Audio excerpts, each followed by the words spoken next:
Assalamualaikum warahmatullahi wabarakatuh. Kenalin, nama saya Reharidla dengan NIM 211340042. Dan di video ini saya akan menyelesaikan tugas ujian akhir semester dari mata kuliah Bimbingan Rohani Islam dengan dosen pengampu Ibu Eni Nur Aini, Ibu Dr. Anda Eni Nur Aini, MSI. Jadi pertanyaan yang pertama itu, gimana sih langkah-langkah kita ketika melakukan Bimbingan Rohani Islam?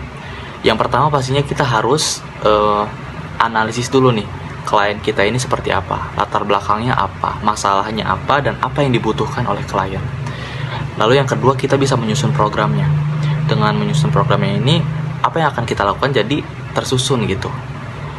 Itu bisa kita lakukan Bimbingan Rohani Islam ini dengan yang pertama bisa dengan konseling, lalu dengan pemberian motivasi, dan ketiga penguatan spiritual.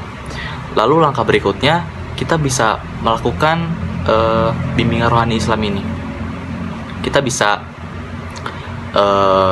berbicara dengan klien kita, memberikan nasihat berupa hadis-hadis maupun dalil-dalil dari Al-Quran, dan kita bisa menyeimbangkannya dengan apa yang dibutuhkan oleh klien, mungkin dari penguatan spiritual, tentang ibadah sholatnya, tentang zikirnya gitu. Yang penting itu bisa membantu klien, dan klien bisa menghadapi sakitnya ini dengan berorientasi pada spiritual yang baik.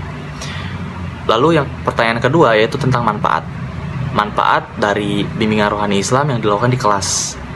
Nah, manfaatnya ini sangat bagus karena kita bisa tahu gitu praktek yang akan kita lakukan di praktek langsungnya gitu, yang akan kita lakukan di rumah sakit atau di rumah-rumah yang orang itu sedang sakit gitu. Kita bisa melakukan Bimbingan Rohani Islam secara langsung. Dengan adanya praktek Bimbingan Rohani Islam di kelas, kita bisa tahu langkah-langkahnya seperti apa, penerapannya seperti apa gitu kepada klien.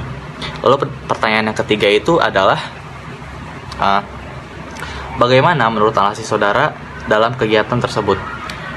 Dalam kegiatan ini menurut saya ya, klien tuh bisa menjadikan sakit itu sebagai nikmat gitu.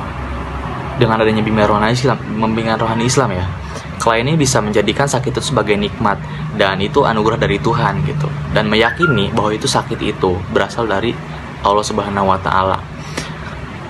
Dan dengan adanya sakit, klien ini bisa menyadari bahwa itu adalah sebuah pengampunan dosa gitu.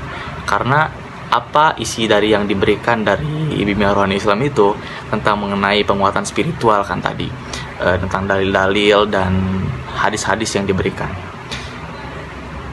Oke, hanya itu yang dapat saya sampaikan. Kurang lebihnya mohon maaf. Wassalamualaikum warahmatullahi wabarakatuh.